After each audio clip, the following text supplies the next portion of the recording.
여러분, 이 세상에는 정말 여러 가지 소식이 있습니다. 여러분들이 잘 알다시피 물가가 많이 올라간다고 그러면 인플레이션이 온다고 하고, 또 물가는 올라가는데 경제는 잡혀지지가 않는다는 것을 스태그플레이션이라고, 이 두 개가 계속해서 강하게 작용을 하면 슬럼프플레이션이라고 이제 이렇게들 이야기하더라고요. 그러니까 그런 이야기를 통해서 우리의 삶을 살아가는 사람들은 겁을 먹게 된다는 거죠. 경제가 안정되지 않구나. 물가는 계속 올라가지나 잡힐 생각을 하지 않구나. 그리고 세상에서 모든 뉴스를 들어봐도 어떤 사람이 착한 일을 해서 밝아졌다는 그런 소식보다는 누가 비리를 저질렀다, 또 누가 사건을 저질렀다, 누가 총을 쏴서 상대방을 죽였다, 페어팩스에도 총기 사건, 플로리다도 총기 사건, 이런 계속 안 좋은 소식들이 있습니다. 그에 반해서 좋은 소식은 안 좋은 소식에 비해서 조금 적게 이렇게 들는 것 같습니다. 그러니까 좋은 소식이 좀 많이 증거되어지면 희망을 가질 텐데, 지금 경제가 안정되고 있습니다. 지금 이웃들이 서로 사랑하고 있습니다. 이 교회에서 많은 그 사람들을 돕고 있습니다. 또한 가난한 나라에 돕고 있습니다. 사실 교회에서 많이 돕고 있거든요.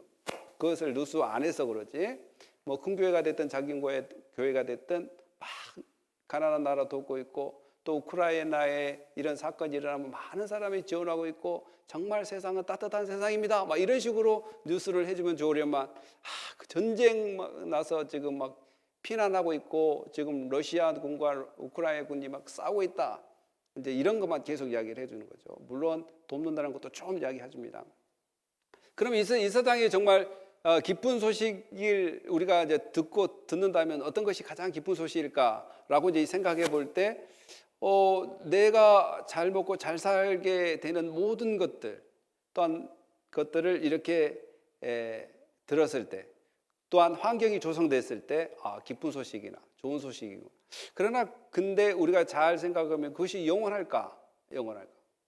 이런 걸 생각해 보면 그것도 영원하지가 않더라.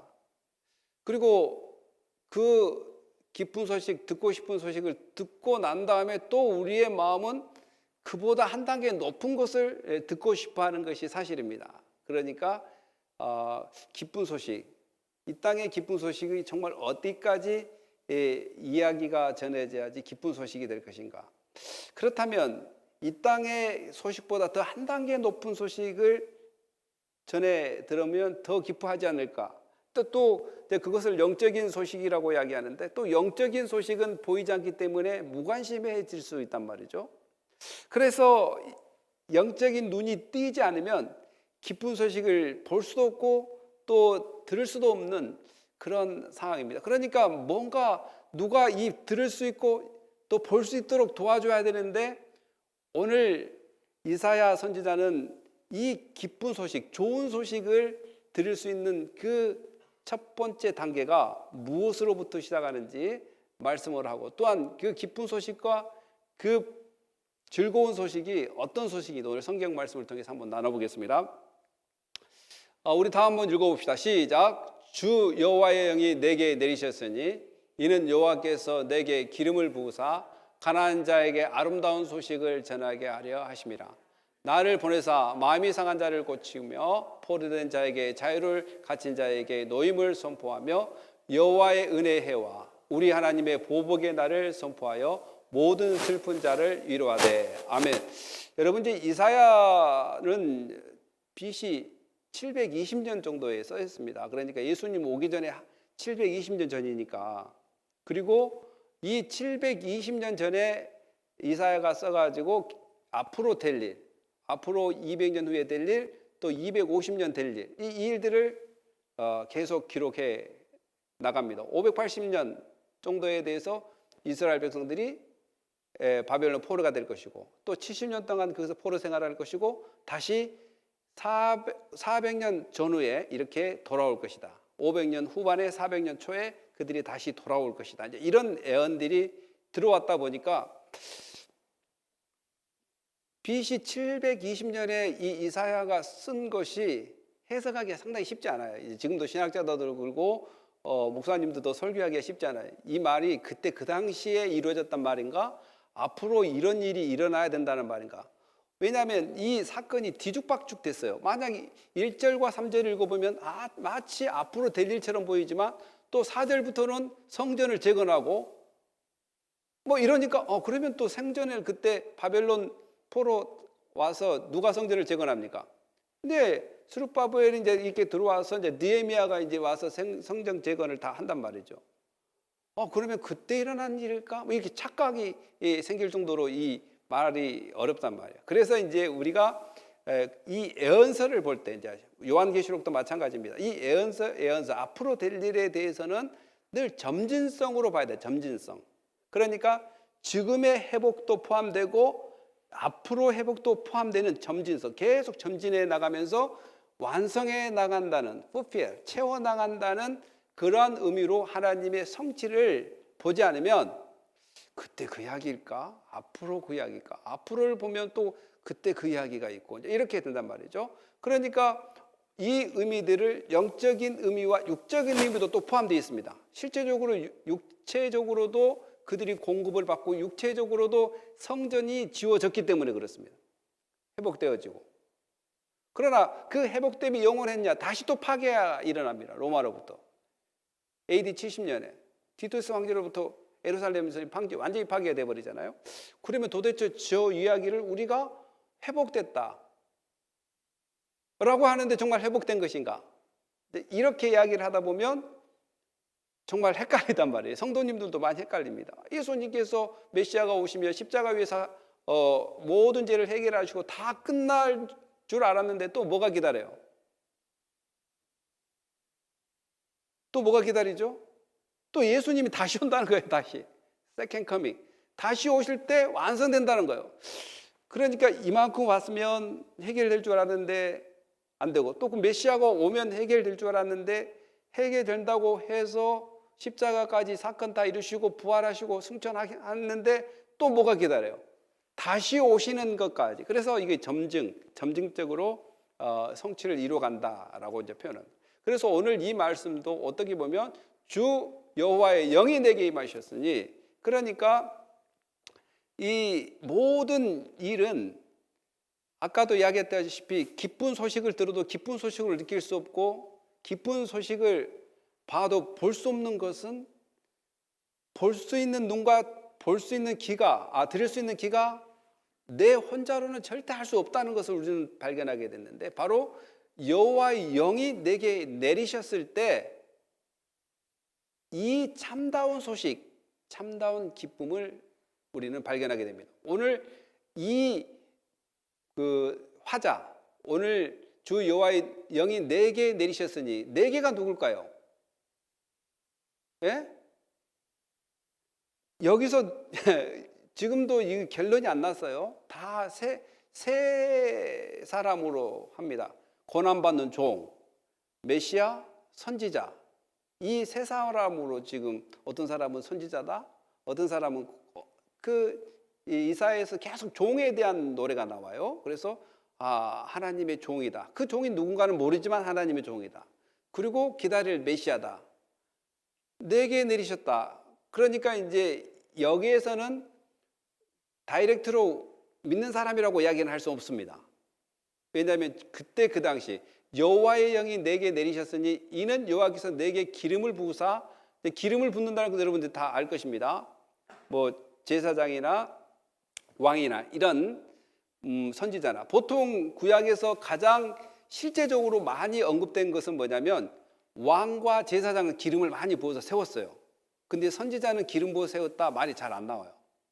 대부분 왕을 세울 때, 제사장을 세울 때. 이제 우리가 알기로는 세 사람으로 알고 있는데 성경의 주된 내용은 왕과 제사장을 세울 때 이제 기름을 부었다. 그러니까 내게 기름을 부자. 그러니까 특별한 임무를 받았다. 이 사람이 근데 아까도 이야기했다시피 누군 줄 몰라요. 왕이냐, 메시아냐, 고난받는 종이냐, 선지자냐. 이 아름다운 소식을 전하게 하려 함이라.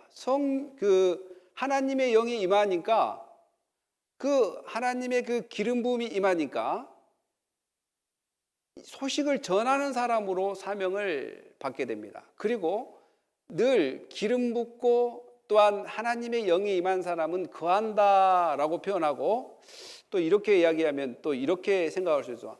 도대체 나는 그럼 하나님의 영이 임하여서 지금 내가 지금 아름다운 소식을 선포를 못하고 있는가? 이렇게 생각하는 사람도 있어요. 도대체 성령님이 이미 내 안에 거한다는데 성령님 오시옵소서, 언제까지 이 성령님이 오십시오라고 이렇게 이야기해야 되는가? 이 해석이 여러 가지가 있습니다. 경우가 달라요. 성령이 오십시오라고 할 경우와 성령이 내게 임했다라는 것은 경우들이 달라서 그러지 이 말이 틀린 말은 아닙니다.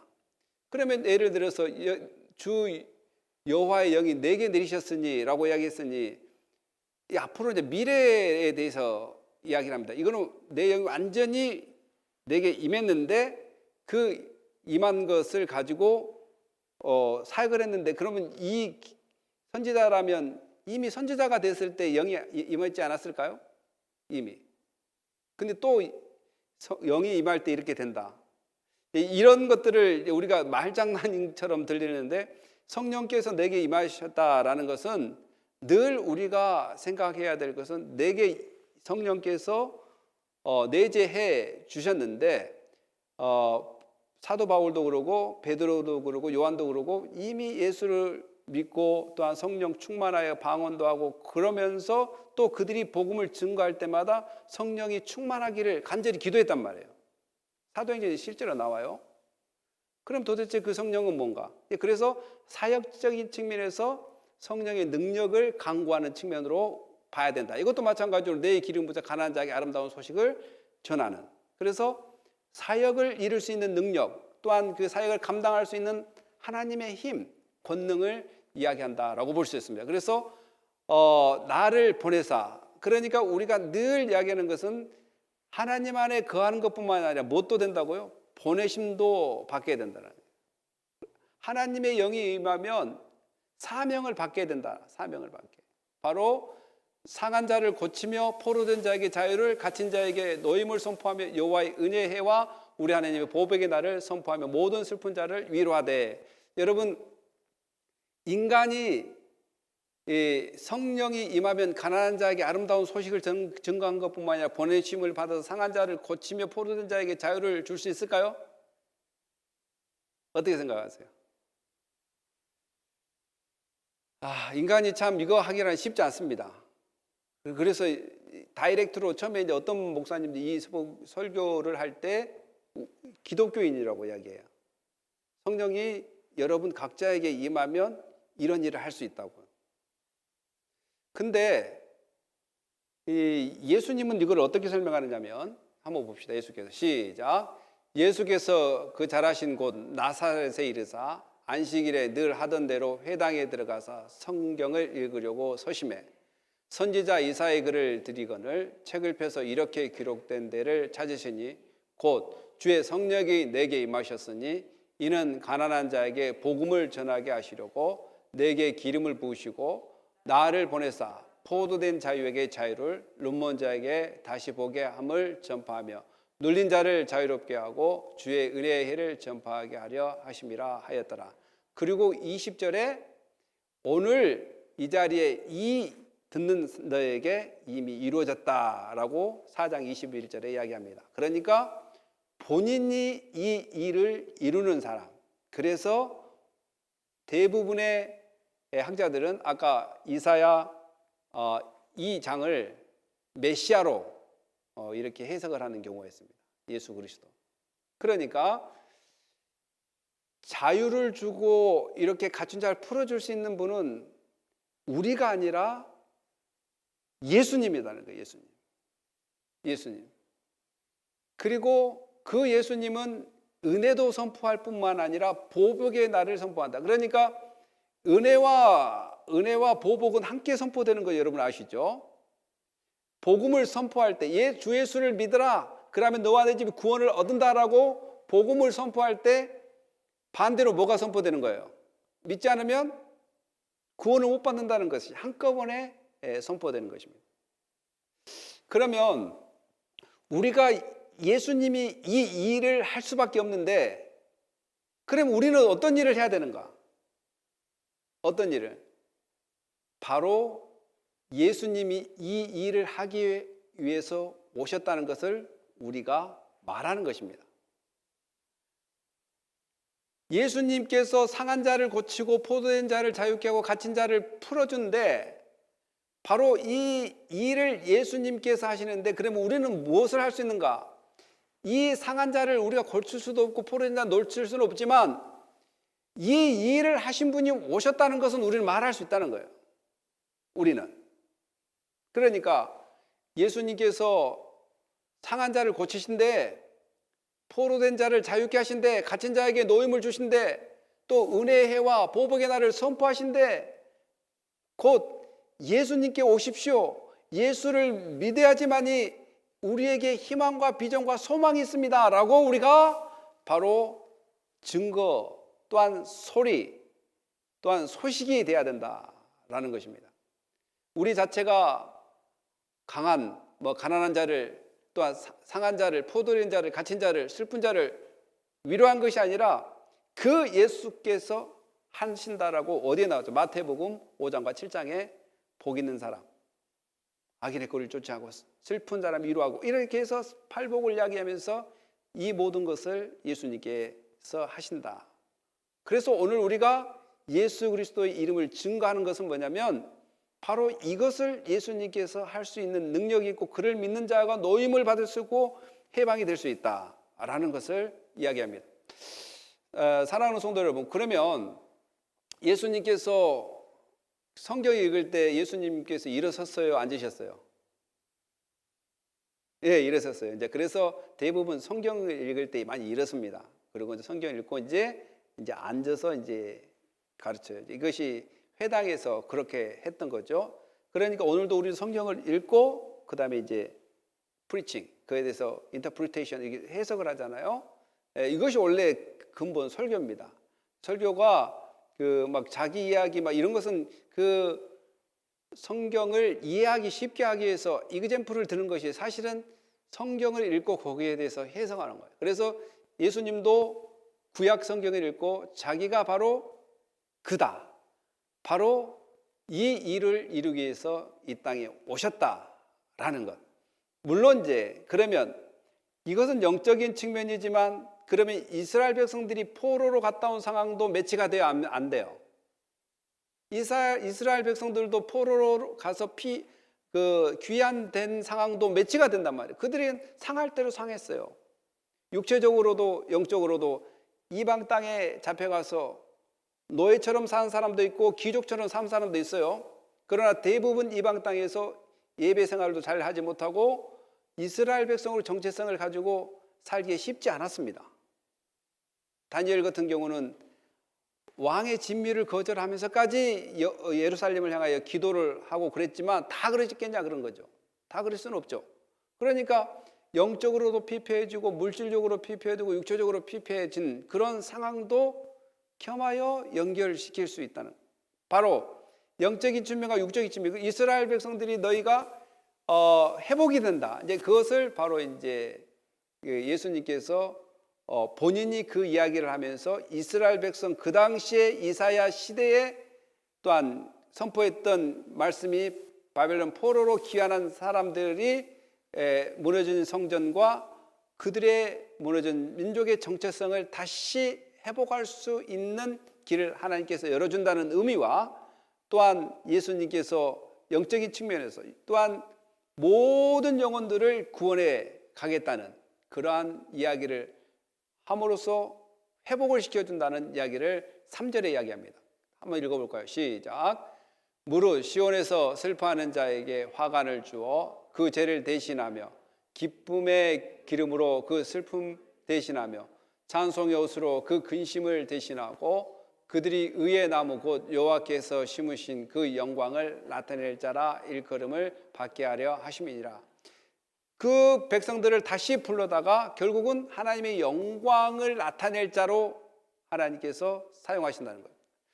이사야 43장 21절에 뭐라고 얘기했습니다. 내가 이 백성을 부른 것은 나의 영광을 나에게 찬송하게 하려 합니다 라고 얘기합니다. 그러니까 본연의 자세, 우리 인간이 또한 이스라엘 백성들이 해야 될 것은 찬송의 자리로 돌아가는 것이고 예배의 자리로 돌아가는 것입니다. 그래서 그 이스라엘 백성들은 슬퍼했어요. 왜 슬퍼했어요? 바벨론 강가에 수금을 버드나무 가지에 걸어놓고 이스라엘을 바라보면서 한탄을 합니다. 예배도 잃어버리고 수금 타는 사람이 하나님께 예배를 드리면서 수금을 타야 되는데 이방 왕의 잔치자리나 이런 데 가서 불러가서 수금을 타니까 얼마나 한탄하고 개탄스럽고 정말 슬프겠습니까? 남의 나라 가서 바벨론 강가에서 버드나무 가지에 수금을 걸어놓고 지난날 예배했던 것을 기억하면서 그런 슬픈 가운데 처해 있던 사람, 그리고 죄를 어떨 때 많이 뒤집어 쓰죠? 죄를 뒤집어 쓰는 것은 크게 두 가지입니다. 초상날 때, 자기 부모가 죽었을 때, 또 회개할 때 죄를 뒤집어 쓴다. 그 정도로 슬픔과 괴로움 속에 있는 사람들이 이렇게 화관을 쓰게 되고 또 금신 대신 그들의 찬송의 옷을 입는, 곧 예배를 회복하는 그런 삶이 이루어진다는 거예요. 그러니까 결국은 이스라엘 백성들이 그렇게 회복되는 그 자리는 어떤 자리냐? 바로 예배의 회복입니다. 예배. 찬양이 회복되고 또한 회개했던 자가 영광스러운 그 하나님의 영광을 나타낼 자라 일컫는 그런 자리로 불림을 받게 되는 것. 그러니까 어떠한 그 거부가 되거나 부자가 되거나 막 풍성한 그런 자리가 아니라 정말 기본 하나님께서 바라시는 그 자리, 예배의 자리가 회복되는 그러한 삶. 근데 그러면서 또 예배의 자리가 회복되면서 또 무엇을 하나님께서 회복시키냐면 그들이 예배 드려야 할 장소를 회복시켜 주는데 4절 5절 한번 읽어보겠습니다. 그때는 시작. 그들은 오래 황폐하였던 곳을 다시 쌓을 것이며 애부터 무너진 곳을 다시 일으킬 것이며 황폐한 성읍 곧 대도로 무너져 있던 것들을 중수할 것이며 외인들은 서서 너희 양떼를 칠 것이요 이방 사람은 너희 포도와 포도원지기가 될 것이다. 그렇습니다. 그 예루살렘 성전이 정말 무너져 가지고 그런 황폐한 그런 땅을 아닥삭스 또 고레스 페르시아 왕들을 통해서 조서를 쓰게 해서 목재를 대게 하고 또한 그 이스라엘 백성들이 가서 성을 다시 재건하는 것을 허락해 주고 그럼으로써 그 예배의 처소를 회복시키는 그러한 것을 볼 수 있습니다. 그러니까 이 전체적으로 보면 그때 그 당시 회복이 일어난다고 했고 이렇게 정말 하나님의 영광을 막 슬픔 대신 화관을 뭐 죄 대신 뭐 기쁨을 이런 것을 준다고 했는데 그것이 또 잠시 잠깐이라는 거예요. 잠시 잠깐. 왜냐하면 그 세웠던 예루살렘 성이 또한 귀환했던 사람들이 와서 예배를 잠깐 드리다가 또 어려움이 닥치니까 다 도망가 버렸거든요. 자기 밭을 경작하러 가고 또 예배를 인도한 제사장들도 다 자기 일터로 돌아가 버리고 그러니까 이 말이 마저 떨어지는 것일까? 그때 그 당시 말, 그 당시의 그 회복이 영원하거나 또 영광스러운 자리 또한 슬픔이 정말 기쁨이 되는 그런 영광이 계속 지속되는가? 라고 볼 때 지속되지 않거든요. 그러다 보니까 이 말씀을 해석하기가 쉽지 않다. 그러나 이것을 계속해서 무엇과 연결해서 점층적으로 예수 그리스도를 통해서 완전히 재림, 다시 오실 그날까지 이 일들은 계속해서 이루어져 간다라는 측면에서 이 이야기를 많이 해석합니다. 그래서 그 6절, 7절도 이제 그들이 어떤 기쁨으로 더 발전해 가는가 한번 보겠습니다. 오직 시작. 오직 너희는 여호와의 제사장이라 일컬음을 받을 것이라 사람들이 너희를 우리 하나님의 봉사자라 할 것이며 너희가 이방 나라들의 재물을 먹으며 그들의 영광을 얻어 자랑할 것이니라. 너희가 수치 대신에 보상을 배나 얻으며 능욕 대신에 목으로 말미암아 즐거워할 것이라. 그리하여 그들의 땅에서 갑절이나 얻고 영원한 기쁨이 있으리라. 아멘. 여러분들은 쉽게 아멘 하지만 참 설교를 하는 사람들이나 보면 얻고 영원한 기쁨이 이루어지더라. 이것을 영원한 기쁨이 그들이 얻었어요. 영원한 기쁨. 여러분들도 그러잖아요. 목사님, 설교할 때 말은 쉽지 실제로 그렇게 살기 힘듭니다. 그러니까 우리가 이 관점을 계속 땅의 것에다 관심을 두거나 나의 어떤 사건에 관심을 두다 보면 문제가 풀리지 않는데, 그러나 우리가 영원히 거할 소망, 천국을 바라보며 살아간, 또한 영원히 거할 예수 그리스도의 그 잔치자리를, 혼인 잔치자리를 생각하며 간다면 이 모든 문제는 해결이 되는 거죠. 잠시 잠깐의 어려움이 우리의 앞길을 막을 수 없는 것처럼 말입니다. 오직 너희는 여호와의 제사장이라 일컬음을 받을 것이라. 여러분, 원래 여호와의 제사장은 누구만 될 수 있어요? 네, 아론 지파, 레위 지파만 제사장이 될 수 있는 거죠. 근데 12지파 중에 모든 사람이 이제 제사장이 돼버린다는 거예요. 제사장. 그러니까 오늘 예수 믿는 모든 사람들이 뭐가 되는 거예요? 다 제사장의 역할을 감당할 수 있는 거예요. 그 당시부터 이렇게 나와 있어요. 너희는 여호와의 제사장이라 일컬음을 받아. 그러니까 레위 지파 아론의 그 후손들만 할 수 있는 제사장을 이스라엘 백성 모두가 할 수 있을 수 있는 그러한 특혜를, 그러한 영광을 얻게 되는,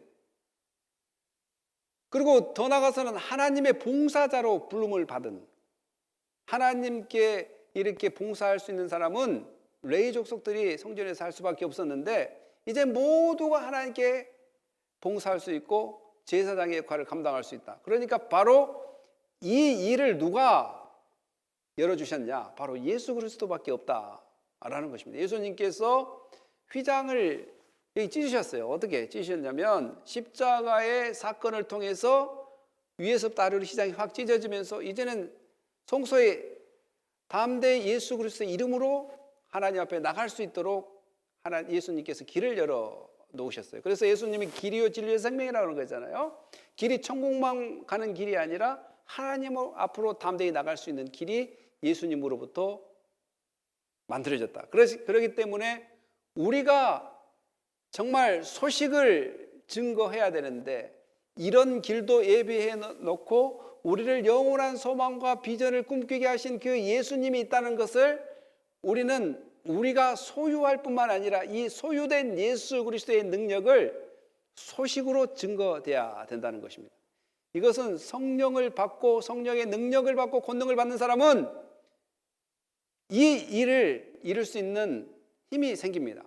왜냐하면 오늘도 이사야 선지자의 말에 의하여 1절에 주의 영이 내게 임하니까, 예수님도 내가 성령을 받으니까 이 일을 이룬다라고 이야기합니다.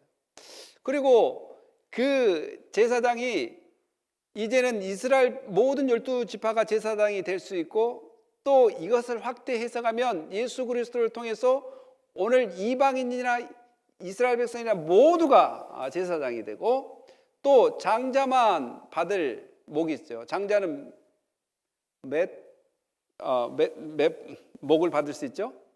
예, 2배로 받을 수 있는 목이 바로 장자의 특권이 모든 예수 믿는 사람들에게 준다는 거죠.